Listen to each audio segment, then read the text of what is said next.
Nosso Senhor Jesus Cristo, que Ele seja eternamente louvado. Eu estou muito contente de ver aqui entre nós, irmãos queridos que há muito tempo não via, e é bom tê-los aqui, saudade de vê-los aqui entre nós. Também contente em ver conosco pessoas que estão vindo pela primeira vez. Também isso enche o meu coração de alegria. Coração alegre tem a ver com o dia de Pentecostes. O dia de Pentecostes é parte do calendário cristão e também do calendário judaico.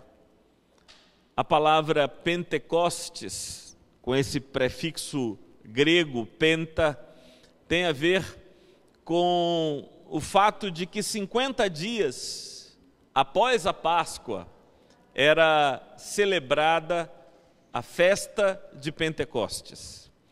Daí que nós temos no calendário cristão duas datas que têm como referência a festa da Páscoa. A primeira data é a quarta-feira de cinzas. A quarta-feira de cinzas acontece 40 dias antes do domingo de Páscoa. E é por isso que o carnaval muda a cada ano de data, porque como a Páscoa é na terceira lua nova, então nem sempre a gente sabe direito, às vezes é em fevereiro, às vezes é em março, e então o carnaval acontece 40 dias antes da Páscoa, porque a quarta-feira de cinzas é o início da quaresma. E 50 dias depois da Páscoa, exatamente 7 semanas, 49 dias, 7 semanas após a Páscoa, vem o dia de Pentecostes. No dia de Pentecostes, o povo de Deus estava reunido, aqueles homens ali reunidos e mulheres numa sala não muito maior do que esta, que o livro de Atos chama de cenáculo, uma sala pequena. E ali o Espírito Santo se manifestou como um vento impetuoso, esse som. E eu acho lindo o fato de que a Bíblia diz que como uma língua de fogo, uma labareda de fogo, uma chama, pousou sobre a cabeça de cada um dos aproximadamente 120 discípulos que se encontravam no cenáculo. Sabe por quê? Uma labareda diferente sobre cada cabeça, porque cada um de nós precisa de uma ministração singular do Espírito Santo. Nós somos pessoas diferentes, nós temos necessidades diferentes. O Espírito de Deus sabe disso e põe sobre cada um de nós, Geraldo, seu próprio toque, sua própria forma de iluminar nossa compreensão. E o Espírito Santo tem essa dupla função: aquecer o nosso coração e aguçar nossa compreensão da vontade de Deus para as nossas vidas. Jesus disse que o Espírito Santo seria o nosso mestre, e ele não apenas nos lembraria tudo quanto ele ensinou, mas ele mesmo nos ensinaria o modo como deveríamos viver a palavra de Cristo no dia a dia. O que mais importa para mim e para você é viver cada dia na presença de Deus, animados pelo Espírito Santo de Deus. Eu gosto da palavra animado, Sérgio. Vem do latim anima, que significa espírito. É como se o espírito fosse a força motriz que nos move. Esse espírito, e é por isso que a gente utiliza a palavra desanimado. Desanimado é quando o indivíduo perdeu o espírito, perdeu o fôlego, perdeu a força, perdeu a graça, perdeu a energia. Hoje é dia de Pentecostes e eu peço ao Altíssimo que, como naquele dia, Ele dispense sobre nós labaredas que iluminem e que aqueçam a alma da gente. Eu vou precisar de ajuda de todos vocês. Eu vou pedir para Geraldo e Marcão pegarem Bíblias e distribuírem essas Bíblias, porque eu vou comentar praticamente, versículo por versículo, o texto de Efésios, capítulo 3. Então eu vou precisar da ajuda de vocês, pegando as suas Bíblias em Efésios 3, e mantendo as suas Bíblias abertas. O texto está na página 1187. 1187, nessas Bíblias que a gente tem aqui. Efésios, capítulo 3. Eu começo pelo versículo 14, por isso a página é a página 1187. Efésios, capítulo 3. Deixa eu te explicar uma coisa, Palha. Se eu gastar os próximos minutos falando aqui sobre esse texto, e for apenas eu falando, será como a água que escorre nessas janelas, a água da chuva que cai nelas e bate nelas, mas não tem o poder de atravessá-las. Porque as nossas necessidades espirituais não são atendidas pelo intelecto humano. As nossas necessidades não são epidérmicas, não estão na pele da gente. As nossas necessidades espirituais residem numa dimensão mais íntima e profunda do nosso ser. Somente o Espírito Santo de Deus pode dar às palavras, Naim, a densidade suficiente para penetrar os poros e alcançar o nosso coração. Eu gosto da palavra poros, palavra grega que significa saída. E é por isso, Renato, que em filosofia a gente chama de aporia uma situação em que não tem saída. Então o indivíduo diz: eu não sei o que fazer mais, é um problema que não tem resposta. A situação que não tem resposta é aporia, porque poros é a palavra grega para saída, porque é de onde sai o suor, né? São os nossos poros, que são tanto saída quanto entrada. E o meu pedido é que o Espírito Santo de Deus encontre caminho e dê à palavra que será lida e comentada a densidade necessária para encontrar caminho e fazer caminho para responder às questões que não são, como eu disse, intelectuais, não são, como eu disse, epidérmicas, não são da esfera exterior de nossas necessidades e carências, são profundas. Só Ele pode levar as palavras até lá dentro. Por isso, vou pedir a Sérgio para falar com o chefe e pedir a ele que dê a essa palavra a densidade que a gente precisa para que ela entre em nós e nos ensine no íntimo.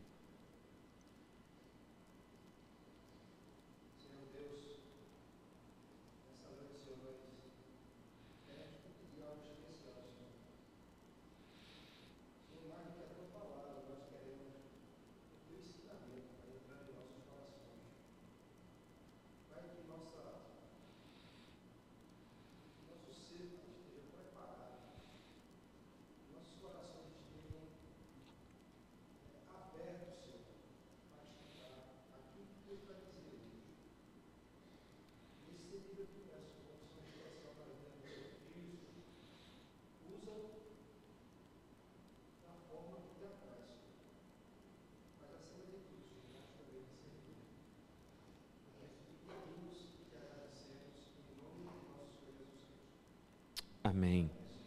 Você está comigo lá no texto? Está todo mundo com a sua Bíbliazinha aí aberta?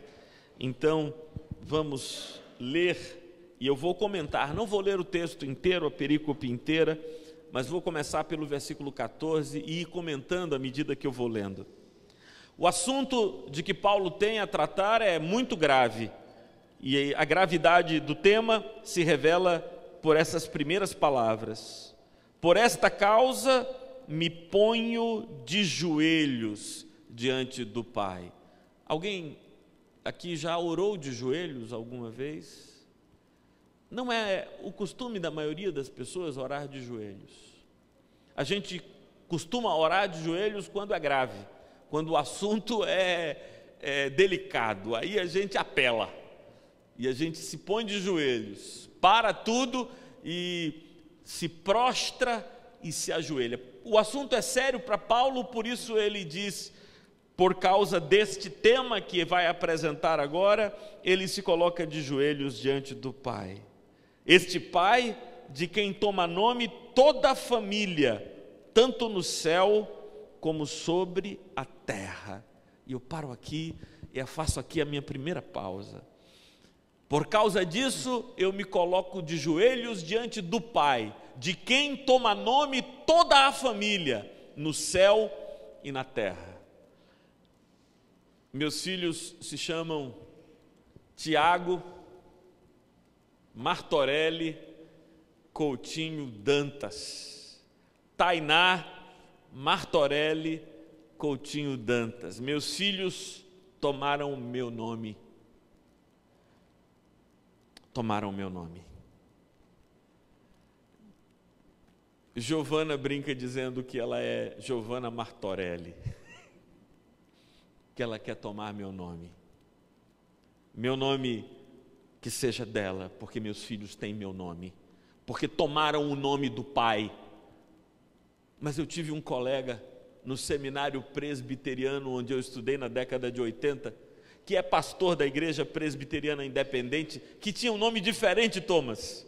O nome deste homem de Deus, esse servo do Senhor, pastor presbiteriano, é o seguinte: o nome dele é Eliabe Gouveia de Deus. Eliabe Gouveia de Deus. E eu nunca tinha pensado nisso até hoje de tarde. Aí eu comecei a pensar, se o nome dele é Eliabe Gouveia de Deus, o pai dele é de Deus e o avô dele é de Deus. Que coisa!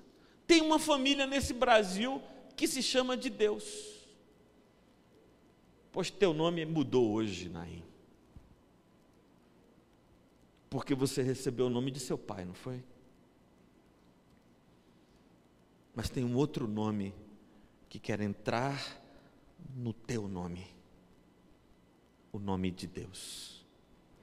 Para que tu sejas Naim Rached de Deus. Solange, Paulo disse, por essa causa eu me coloco de joelhos diante do Pai, de quem toma nome toda a família, nos céus, porque todo anjo tem sobrenome de Deus. Aprendi isso hoje, Thomas.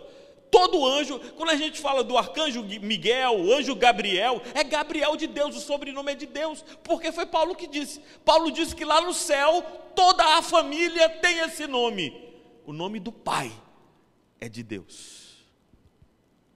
Aqui na terra, Ricardo, a vontade do Senhor é que a tua família se chame de Deus. Teu sobrenome é de Deus. Tua casa é de Deus.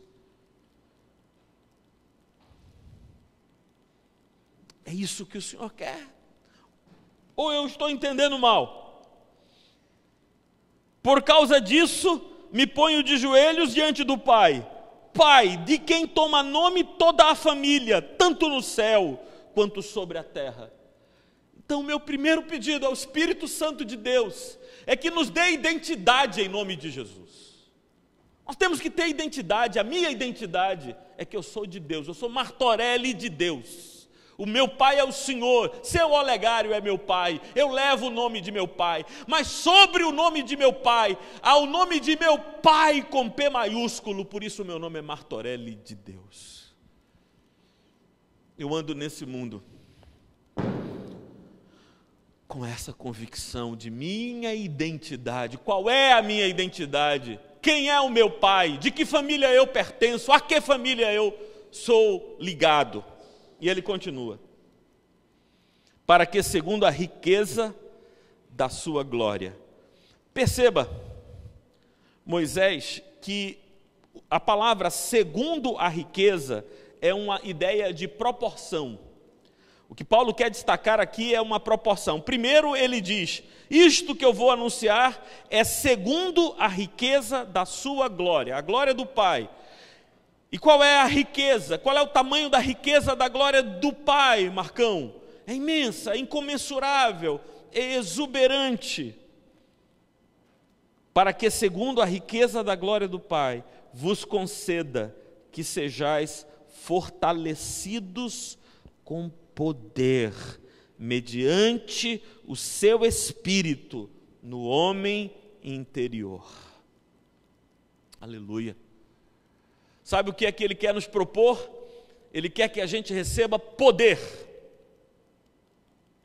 Poder.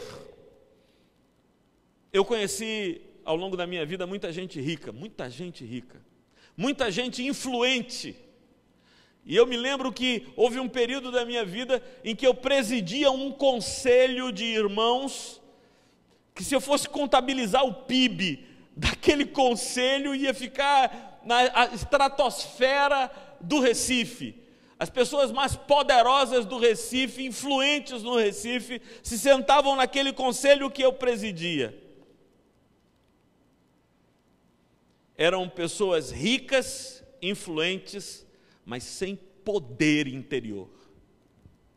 Por isso eu podia olhar nos olhos dele, Thomas, de cada um deles, e falar com a autoridade do Espírito, porque eu não tinha nem riqueza, nem influência, mas há um poder que habita o coração de quem tem comunhão com Deus, que discerne os corações, que discerne os propósitos de cada espírito, e consegue falar como um profeta de Deus. Esse é poder, esse é o poder que eu gostaria que cada um de nós buscasse hoje. Paulo diz, segundo a riqueza da sua glória, vos conceda poder, para que sejais fortalecidos de poder, pelo Espírito Santo no homem interior. Não é poder para comprar, não é poder para vender, não é poder para negociar, não é poder para influenciar e mudar os destinos do Brasil, é poder para ser homem e mulher de Deus nesse mundo, é poder para andar com segurança, é autoridade no Espírito. Por isso eu me coloco de joelhos perante o Pai, de quem toma nome toda a família, nos céus e na terra, para que segundo a riqueza da sua glória, vocês, na mesma proporção, sejam revestidos, sejam fortalecidos de poder, no Espírito, no homem interior. É um poder que vai lá dentro. Vocês conhecem esse poder? Vocês conhecem o poder? O poder que é dado pelo Espírito no homem interior?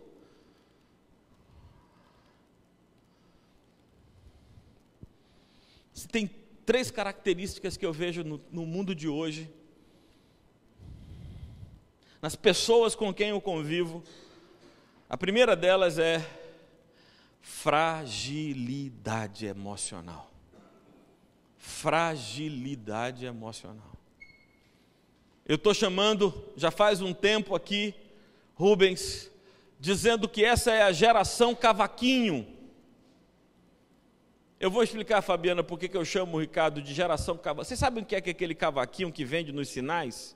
Aqueles canudinhos assim, que parece casquinho de sorvete? Se você pegar um saco de cavaquinho e apertar, o que acontece? Hein? Essa é uma geração cavaquinho. Se levar uma coxa, se a vida apertar, fragilidade emocional. Superficialidade espiritual é a segunda característica. Superficialidade espiritual. Fragilidade emocional, superficialidade espiritual. Não estou falando de pessoas que não andam com Deus, não. Estou falando de cristãos. Você sabe, Tati, qual é o sonho de consumo de Deus? Eu acho que era que os seus filhos tivessem tanto contato com Ele quanto tem com o celular. Oh, já pensou que geração diferente? se a gente buscasse... Imagina, cada minuto mexendo no celular é 1 minuto de oração. Era poder, era unção do Espírito. Já pensou? Se por dia, para cada minuto que eu fico ali mandando mensagem, recebendo mensagem, procurando as novidades e sabendo, me atualizando e tal, fosse 1 minuto de oração. Mas parece que para cada dia, não vou nem contar em minutos, para cada dia de celular, Deus recebe 1 minuto de oração. Qual é a consequência disso? Superficialidade espiritual. Superficialidade espiritual. Quando se trata de matérias do Espírito, somos analfabetos e ignorantes.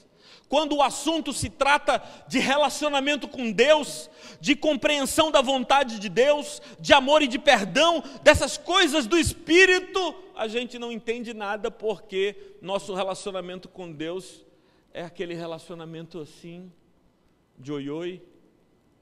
Não, pastor, para com isso, eu oro todo dia. E quem disse que orar todo dia resolve?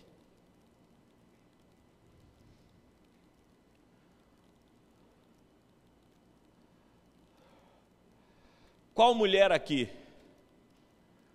se sentiria amada e feliz se o marido fosse na gráfica, imprimisse 1000 cartões com a palavra eu te amo e todo dia de manhã deixasse na beira da cama um cartão daquele?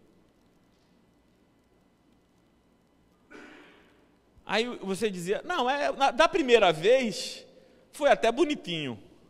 Mas da 50ª vez em diante já não tinha nenhum sentido aquele negócio. Profeta Jeremias diz assim, olha, as tuas orações já me causam, Deus falando através do profeta, já me dobram o estômago. Porque quem vos requereu só entrares na minha presença? Quem vos demandou? Porque as vossas orações me chegam assim, como algo estranho, porque é tanto formalismo, é tanta superficialidade, é tanta... Ai, meu Deus! Mas o que o Senhor quer é que sejamos fortalecidos, e essa geração é uma geração da fragilidade emocional, da superficialidade espiritual e da desautorização moral.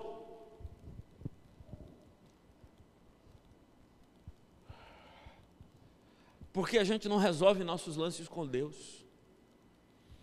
E nós nos sentimos carregando fardos de pecados e de pesos na nossa alma.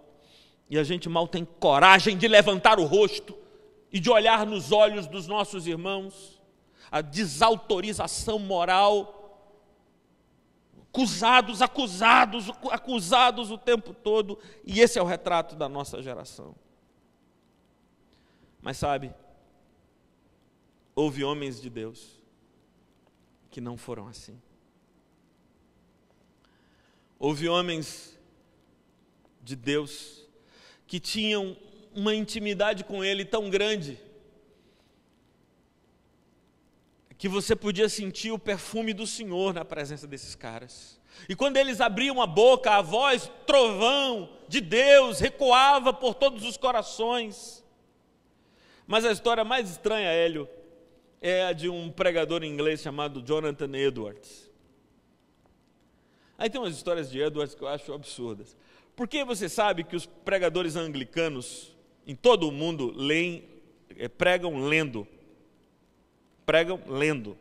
Aqui no Brasil, com esse Nordeste aqui, que a gente tem mania de repentista, aí o cara está pregando lendo, aí a gente acha que é fraco o pregador. Mas no mundo todo, pregadores pregam lendo, e não tem nada a ver com a autoridade ou não autoridade da palavra deles. Mas Jonathan Edwards pregava lendo, mas ele tinha problemas de vista. Então Jonathan pegava o papel lá para ler e lia assim. O papel assim na frente dele, assim pertinho do rosto dele, ele ia lendo o sermão dele. E enquanto ele lia aquele sermãozinho que ele preparou, escrevendo ali, os homens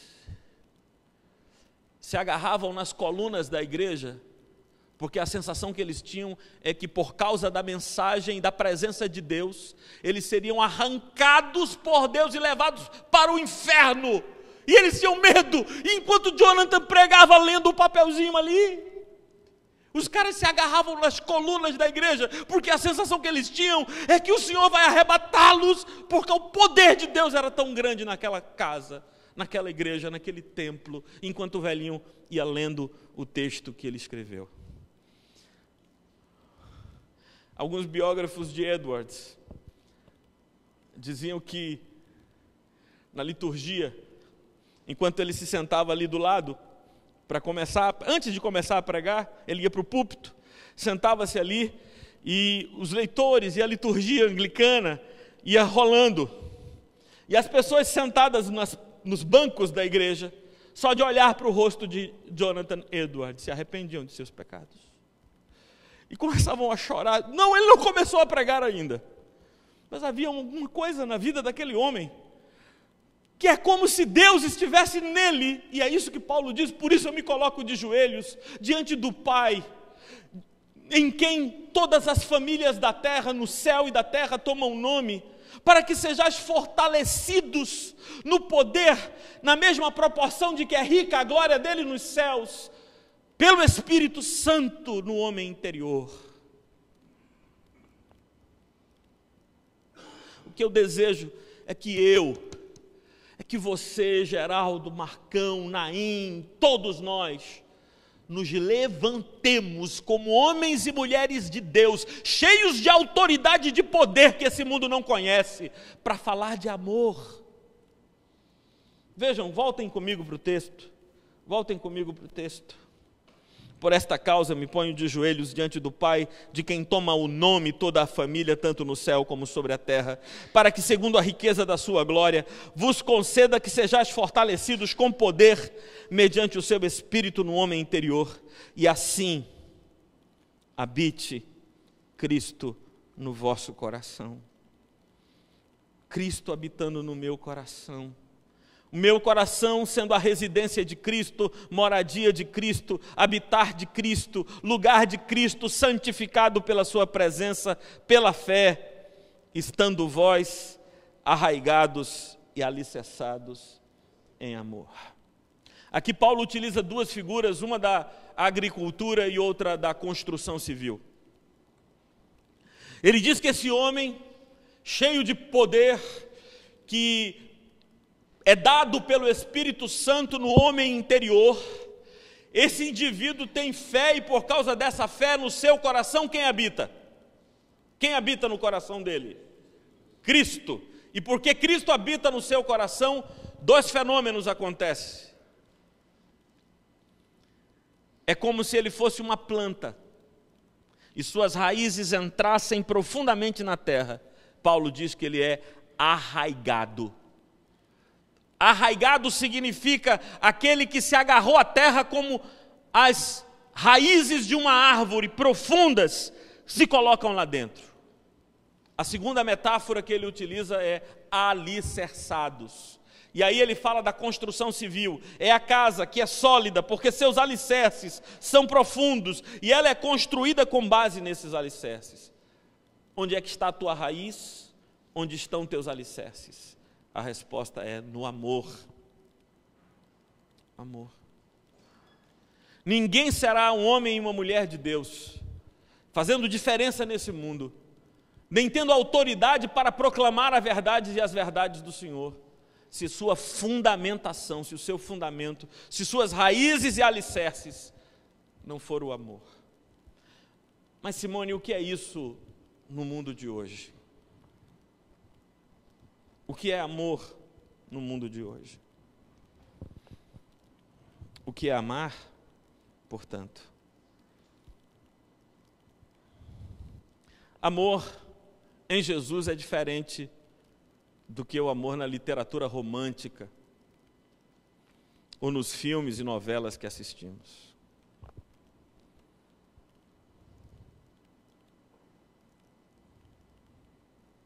Amor é compromisso, compreensão e cuidado. A minha paz vem do fato de que eu sei que Deus me ama. Essa é a minha base, meu chão. Os ventos podem soprar, eu estou firme no amor de Deus. Mas que amor é esse? Que amor é esse? Amor é um compromisso comigo que Deus assumiu porque quis assumir. Amor é esse estado pleno de compreensão que me olha, que me quer, que não me julga, já me amou. Amor é essa disposição de Deus de me perdoar e de me receber infinitamente em sua presença. Nenhuma informação é tão importante como se saber amado por Deus. Veja a riqueza como Paulo descreve esse fenômeno no texto que estamos trabalhando. A fim de poder, diz versículo 18 de Efésios 3, Hélio, a fim de poder compreender com todos os santos. Tem um lance aí para compreender. Tem alguma coisa que é para compreender. Compreender não sozinho, compreender em comunidade, compreender como igreja do Senhor. Qual é a largura? Qual é o comprimento? Qual é a altura? Qual é a profundidade? E conhecer o amor de Cristo. Vamos ver, Thomas. 5 dimensões. É largura, é comprimento, é altura, é profundidade. E aqui a gente praticamente terminou as dimensões. Uma dimensão é a largura, outra dimensão é o comprimento, outra dimensão é a altura e uma quarta dimensão é uma profundidade. Mas Paulo não se limitou, ele quer falar do amor de Cristo. Eu preciso compreender o amor de Cristo. E o amor de Cristo tem largura, tem comprimento, tem altura e tem profundidade. Mas tem uma quinta dimensão, que é o conhecimento, o gosto, o sabor. Karina, eu gosto especialmente da palavra conhecer na Bíblia. Porque ela é uma palavra, como todas as palavras, são ambíguas. A palavra traduzida por conhecer, o verbo traduzido por conhecer é gnosko.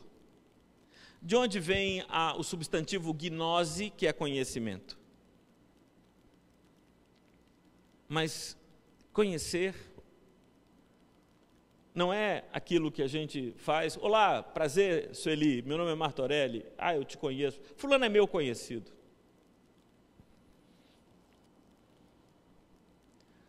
Conhecer na Bíblia não é dar-se conta da existência de algo ou de alguém.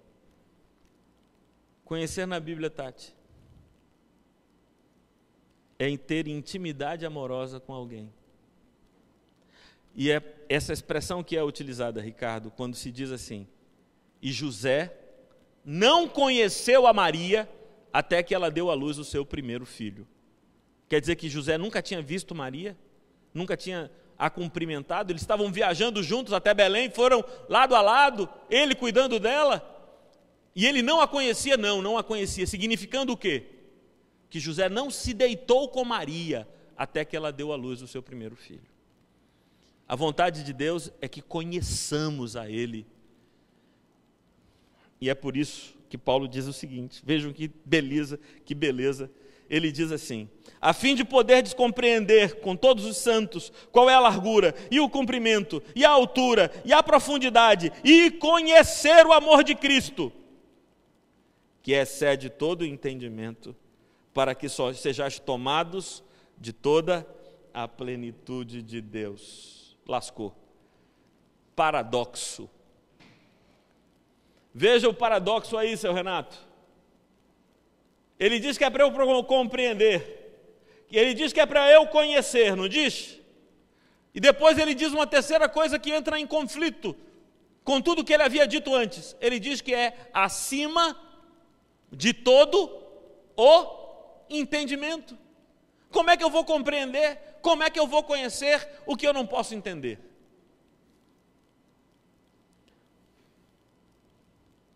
Eu vou explicar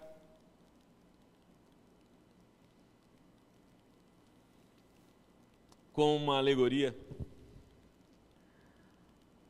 Eu posso lhe oferecer, eu gosto muito e Karina tem me estimulado a gostar, eu gosto ainda, usar eu uso menos, que é o doce de leite, sorvete de doce de leite da Habib's. Alguém já tomou aqui, né? Vocês, né? Sorvete de doce de leite. Aí tem uma calda que ali vem um negócio mais escuro, aquele tom assim. Você já tomou, não? Doce de leite da Habib's, bicho.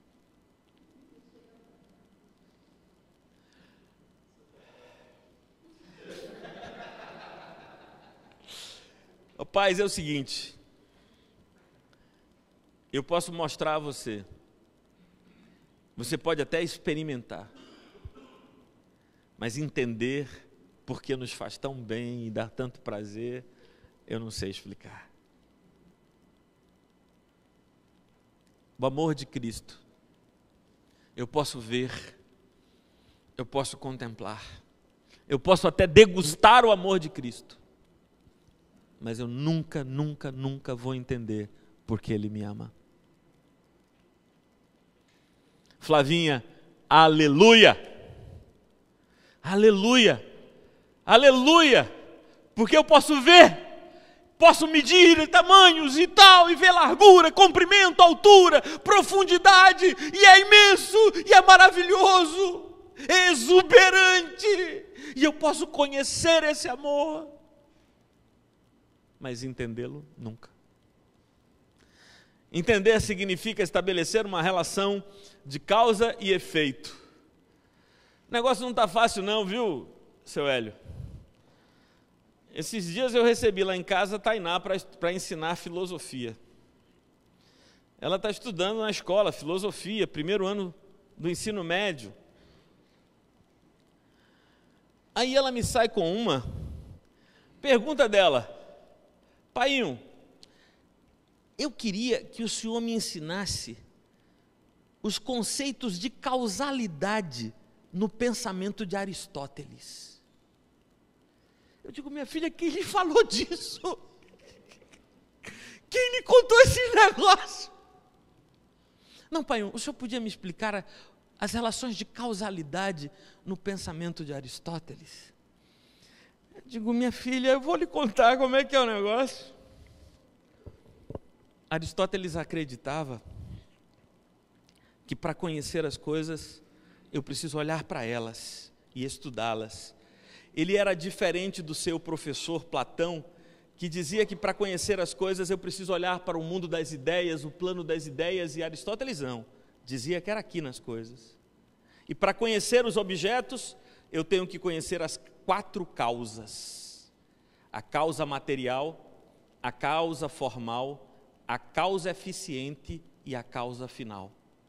E aí eu dizia para ela, minha filha, é assim, a causa material é a substância de que é feita a coisa. A causa formal é que maneira aquela coisa toma, que manifestação, que conjugação ela tem efetiva. A causa eficiente é quem fez aquilo. E a causa final é para que aquilo foi feito. Mas será que estão te ensinando mesmo isso lá na escola? A teoria da causalidade.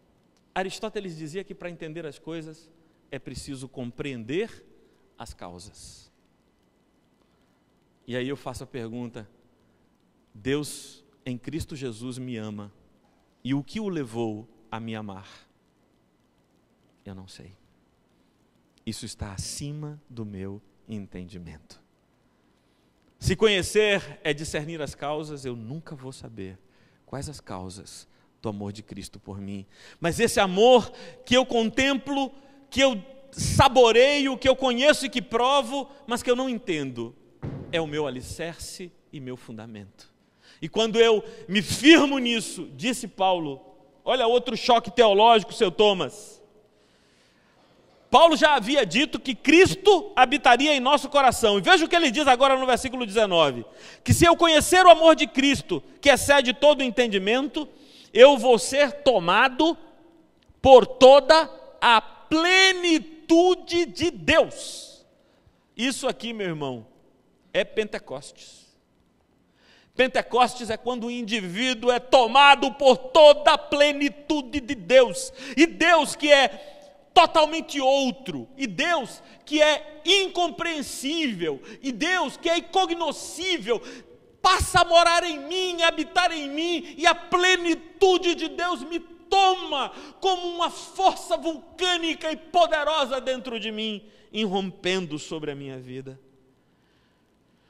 Como isso é realizado, Paulo explica no versículo 20. Aquele que é poderoso para fazer infinitamente mais do que tudo quanto pedimos e pensamos, conforme o seu poder, Ele é que opera em nós.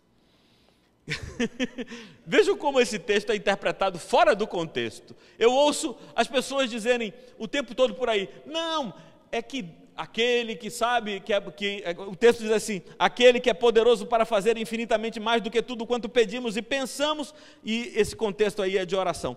Na verdade, Paulo está dizendo isso no seguinte contexto: a plenitude de Deus vai habitar em você, e você quer saber como é que isso é possível? É porque Ele é capaz de fazer infinitamente mais do que tudo que pedimos ou pensamos. Nós não compreendemos, não entendemos como Ele faz, mas Ele faz, e Ele não nos explica como, porque isso está para além do que podemos pedir e pensar. E Paulo termina dizendo: a Ele seja a glória. A Ele seja a glória na igreja e em Cristo Jesus, por todas as gerações, para todo sempre. Amém. Eu quero ser pastor de uma igreja onde dele seja a glória, onde não haja nenhum tipo de aplauso ou distinção para quem está dirigindo, mas dele seja a glória na igreja, como dele é a glória em Cristo, para todo sempre. Amém. Por essa causa me ponho de joelhos.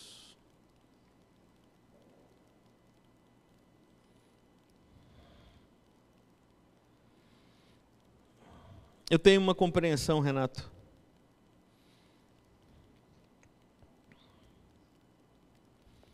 que nenhum assunto em minhas aulas,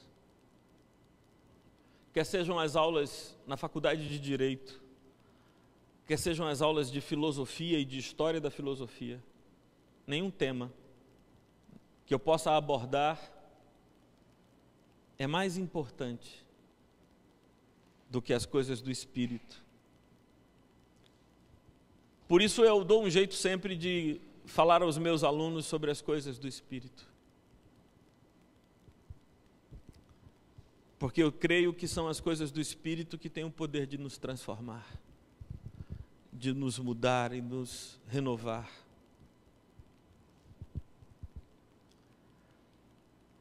O que eu queria que nascesse em cada um de nós, no homem interior, poder. Poder para viver, poder para discernir as intenções dos corações dos homens, poder para perceber a nossa própria enfermidade e tratar dela, poder para sermos no homem interior fortalecidos. Se você está querendo isso, deseja isso para a tua vida, vamos seguir a lição de Paulo, vamos nos colocar de joelhos.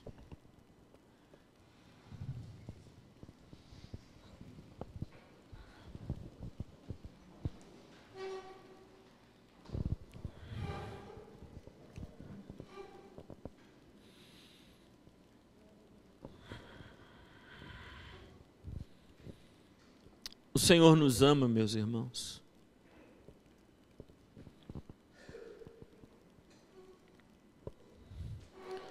O Senhor te ama. E essa é a realidade mais importante do mundo. Deus te ama. Se os homens te compreendem, não te compreendem, te amam ou te rejeitam, isso é irrelevante diante do fato de que Deus te conhece, te compreende e te ama. Deus te aceita, Deus te acolhe, te abraça, Deus te ama. E o amor de Deus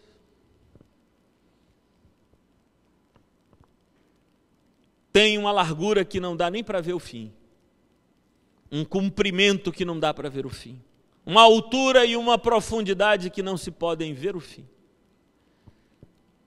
Tem um gosto, tem um sabor que podemos conhecer, mas nunca vamos entender.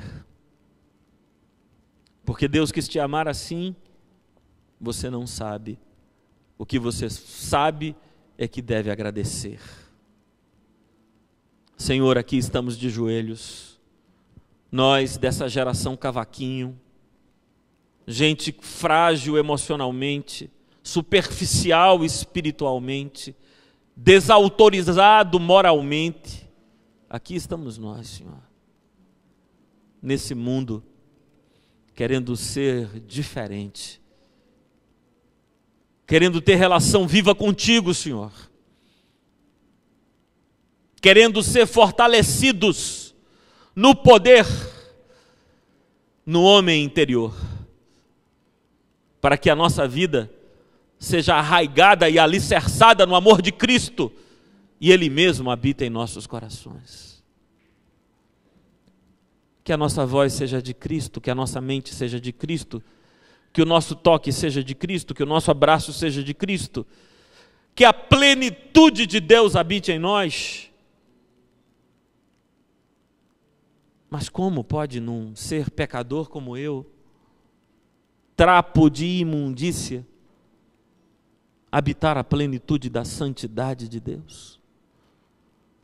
Obrigado pelo meu irmão Paulo, que me disse que ele é capaz de fazer infinitamente mais do que tudo o que pedimos ou do que pensamos, porque eu jamais pediria que a plenitude da divindade habitasse em mim. Antes, como Pedro, me jogaria nas águas, temendo porque sou pecador. Antes, como Isaías, gritaria: ai de mim, porque sou pecador.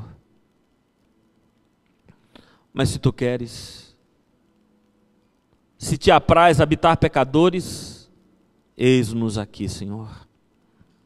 Se te apraz encher corações frágeis e mortais, eis os nossos corações, Senhor.